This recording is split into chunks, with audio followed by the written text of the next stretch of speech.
Lucky Yadav Chabahar मंत्रों के बारे में जानकारी प्रदान कीजिए। देखिए बच्चे, शाबर मंत्र जो होते हैं ना, शाबर मंत्र और वैदिक मंत्र दोनों का प्रभाव बिल्कुल अलग होता है। शाबर मंत्र का प्रभाव बहुत तीव्र होता है और वैदिक मंत्रों का जो प्रभाव होता है वो बहुत धीमा होता है। लेकिन कहते हैं ना, धीमी चीज जो है अच्छा कार्य करती है और तेज कार्य करने वाली चीज एक बार को आपको दुष्प्रभाव अवश्य ही देती है। तो उसी प्रकार से शाबर मंत्र है। और शाबर मंत्र जितने भी आज के समय में आप देख रहे हैं या फ्लैश होते रहते हैं कहीं पर भी, शाबर मंत्रों का एक विधान होता है।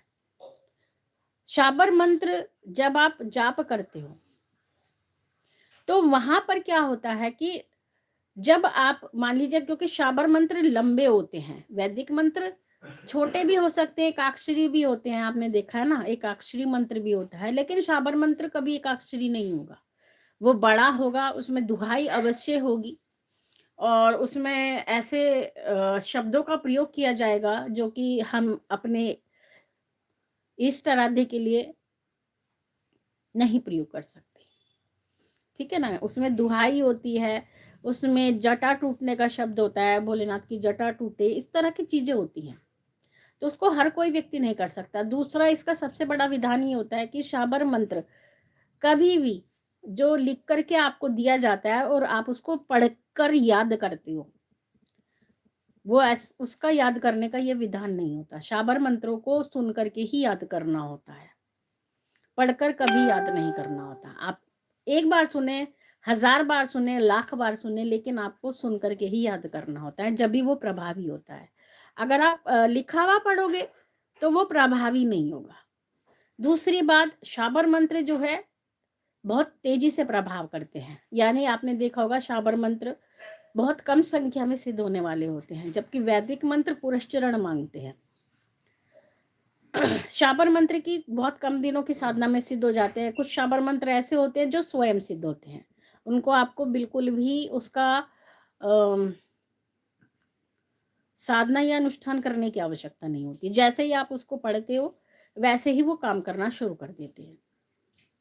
जबकि इसके विपरीत वैदिक मंत्र का पुरस्चरण होता है, ठीक है, उनको समय समय पर चार्ज करना होता है, विशेष जो तिथियां होती हैं उनमें उनका हवन भी होता है, बहुत लंबा विधान होता है, तो उस तरीके से होता है।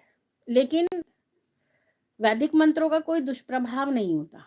शाबर मंत्र का दुष्प्रभाव ये होता है कि जब आप शाबर मंत्र का प्रयोग करते हो या किसी अनिष्ट के लिए उसका प्रयोग करते हो, तो वो आपका भी बुरा कर सकते हैं। इसीलिए, और तीव्र प्रभाव सामने वाले पर ही जाता है और तीव्र प्रभाव हमारे ऊपर भी आता है, इसलिए हम शाबर मंत्रों के पक्ष में नहीं है। दूसरी बात, गुरु मंत्र के रूप में कभी भी शाबर मंत्र नहीं दिए जाते हैं। अगर कोई गुरु शाबर मंत्र आपको गुरु मंत्र के रूप में दे तो वो वास्तविक रूप से मान्य नहीं होगा।